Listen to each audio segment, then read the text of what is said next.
Like much of the rest of the world, I've spent the last week glued to my laptop trying to understand what's happening, its causes, what I can do to help, and I haven't said a word because I think middle-aged white people have said quite enough, and it's time for us to shut up and listen to those with something to say about our broken system and what we can do as a society to fix it.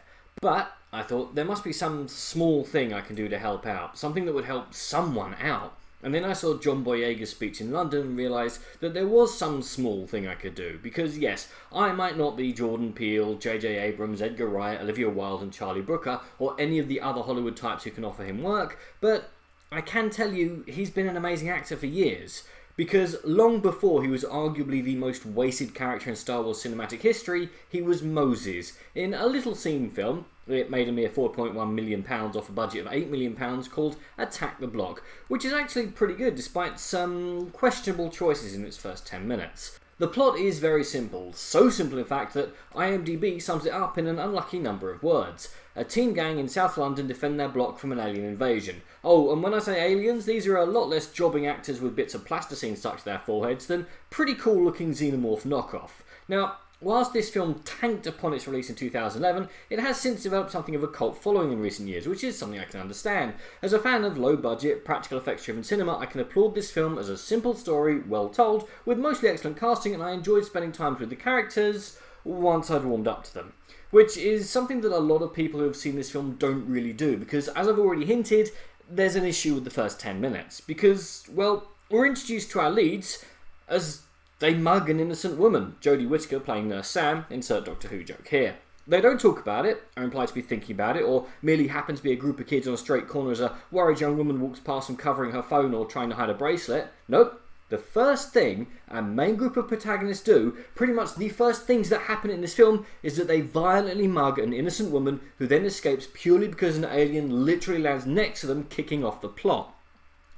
Yeah, with a runtime of 88 minutes, including credits, means there's not really a whole lot of time to hang around. We hit the ground running and don't stop until the credits roll. Now, at this point, we're introduced to the film's weakest links. Not our lead gang, they're actually pretty fun when you get to spend time with them, just hanging around in a flat and see them trying to rise to the occasion as our titular block is invaded by big alien gorilla wolf things. No, the weakest link in the film is one of its secondary characters, not Nick Frost, because of course Nick Frost is in this type of film. There's a friendly nature documentary obsessed drug dealer called Ron, nor Luke Treadway as Brewis, a middle class stoner who's mostly treated as a walking punchline by the gang. No, the film's weakest link is a villain with the terrifying name of High Hats, and arguably the film's true antagonist, a one-dimensional thug who seems to have wandered in from a completely different and nowhere near as good film, rather suspiciously listens to only one song, and could have been removed quite happily from the film with no consequence whatsoever.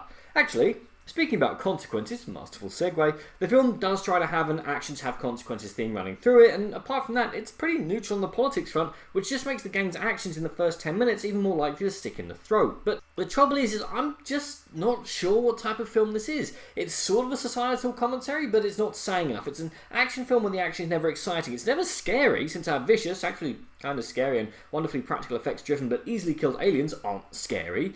It does have one or two tense moments, one in a hallway later on is an absolute masterclass, but I wouldn't categorise it as a horror. It's got comedic moments, but it's not a comedy. Hell, tone down the rampant swearing, drug taking, put the deaths off screen, and this could be something akin to The Goonies, or even an episode of Doctor Who, especially since Whittaker is basically just playing the Doctor here. But where normally that would leave the film a slodgy mess, here it's moving so quickly that there's barely a chance to get annoyed or upset.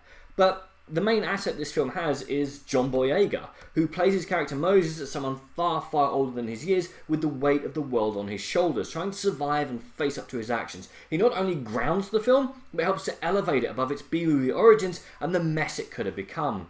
I also like setting the film on bonfire night. Remember, remember the 5th of November, the gunpowder, treason and plot. I know of no reason why the gunpowder treason should ever be forgot. As an explanation for why people living in the middle of South London seem to neither notice or mind that loads of objects are lighting up the night sky, or why there's enough explosions to think that a small war was going on. Also, it's got sort of ending that belongs in a horror film, and yet it seems fitting somehow.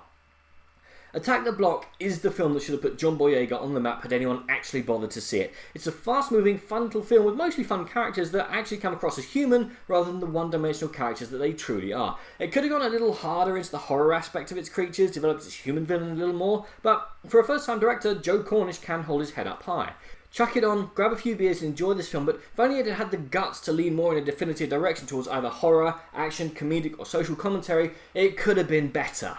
So, if nothing else is on, yeah, check this out. Otherwise, just don't bother. But what do you guys think? Comment below, let me know. I'm Daniel, Spinner Dunking. If you've enjoyed this video, please like, share and subscribe.